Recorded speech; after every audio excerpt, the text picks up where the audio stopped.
वर्षारे दबी जाइथिला ब्रिज मरामती पई बारंबार नेहुरा सत्वे शुणिलानी प्रशासन जिलापाल भेटी दाबीपत्र देले ग्रामवासी। झारसुगुड़ा जिला लईकेरा ब्लॉक मुंद्रजोर निकट तेल नदी उपरि थिबा ब्रिजटी गत वर्षारे दबी जाइथिला। ब्रिज मरामती पई ग्रामवासी अनेक थर प्रशासन को जणाइलेनी हेले केही शुणु नथिबारु स्थानीय लोके बहु असुविधार सम्मुखीन हेउचंती।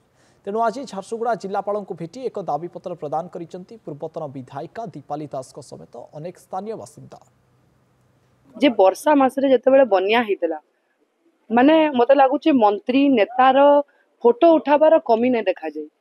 प्रत्येक बन्या जगह के जाइछन, फोटो उठैछन, मीडिया रे स्टेटमेंट देइछन जे लोकंकर असुविधा रे एटा जल्दी रिपेयर हवा कोइ केना एवं सोशल मीडिया रे तांकर एडवर्टाइजमेंट भी करिछन।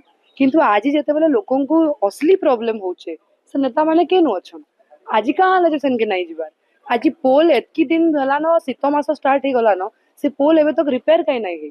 निश्चित भाव में झारसुगुड़ावासी जानिछन किए देखाबार लगी काम करुचे एवं किए असली लोकंकर असुविधा सुविधा रे ठिया होछ।